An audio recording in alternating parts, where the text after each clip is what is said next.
जब भी भारत के तीर्थ स्थलों का नाम लिया जाता है तो उसमें केदारनाथ धाम का नाम मुख्य रूप से लिया जाता है। भगवान शिव का यह भव्य ज्योतिर्लिंग धाम हिमालय की गोद में उत्तराखंड में स्थित है। भगवान शिव का यह केदारनाथ धाम केवल भगवान शिव के 12 ज्योतिर्लिंग की श्रृंखला में ही नहीं बल्कि भारत और उत्तराखंड के 4 धाम और पंच केदार की श्रृंखला में भी गिना जाता है। केदारनाथ मंदिर हिंदू धर्म में प्रचलित है तथा यह मंदिर भारत के राज्य उत्तराखंड के रुद्रप्रयाग जिले में स्थित है। केदारनाथ मंदिर हिमालय पर्वत की गोद में स्थित 12 ज्योतिर्लिंगों में शामिल है।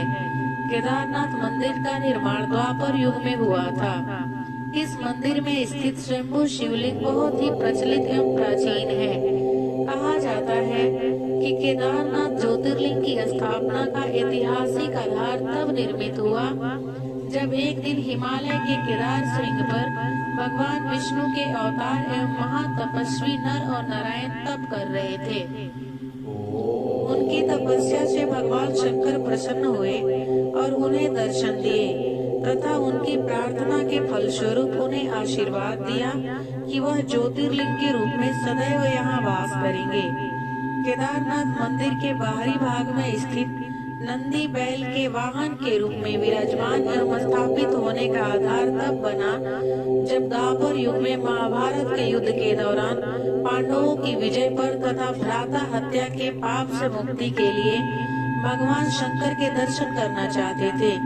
इसके फलस्वरूप वह भगवान शंकर के पास जाना चाहते थे और उनका आशीर्वाद पाना चाहते थे, परंतु भगवान शंकर उनसे नाराज थे।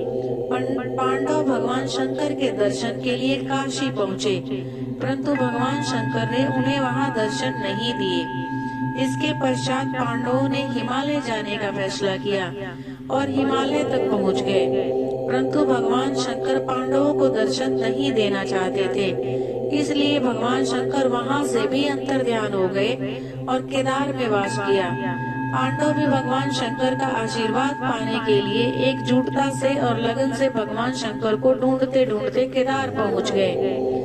भगवान शंकर ने केदार पहुंचकर बैल का रूप धारण कर लिया था। केदार पर बहुत सारी बैल उपस्थित थे।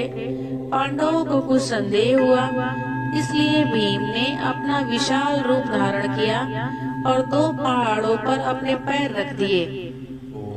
भीम के इस रूप से भयभीत होकर बैल भीम के पैर के नीचे से दोनों पैरों में से होते हुए भागने लगे, परंतु एक बैल भीम के पैर के नीचे से जाने को तैयार नहीं था। भीम बलपूर्वक उस बैल पर हावी होने लगे, परंतु बैल धीरे धीरे अंतर्ध्यान होते हुए भूमि में सम्मिलित होने लगा। परंतु भीम ने बैल की त्रिकोणात्मक पीठ का भाग पकड़ लिया। पांडवों के इस दृढ़ संकल्प और एकजुटता से भगवान शंकर प्रसन्न हुए और तत्काल ही उन्हें दर्शन दिए।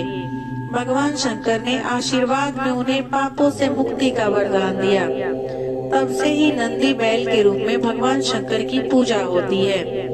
ऐसी मान्यता है कि जब भगवान शंकर नंदी बैल के रूप में प्रकट हुए थे तो उनकी धड़ से ऊपरी भाग काठमांडू में प्रदर्शित हुआ था तथा वहां अब पशुपतिनाथ जी का मंदिर स्थापित है। भगवान शिव की भुजाएं तुंगनाथ में, भगवान शिव का मुख रुद्रनाथ में, नाभि मध्मदेश्वर में तथा भगवान शंकर की जटाएं कल्पेश्वर में प्रकट हुई थी। इन्हीं विशेषताओं के फलस्वरूप श्री केदारनाथ को पंच केदार भी कहा जाता है। तो दोस्तों, आपको ये भगवान केदारनाथ की वीडियो कैसी लगी? अगर आपको अच्छी लगी और आप चाहते हैं कि आगे भी मैं ऐसे वीडियो आप लोगों के लिए लाऊं, तो आप मेरी वीडियो को लाइक और सब्सक्राइब करें और मेरे चैनल को ज्यादा से ज्यादा शेयर करें।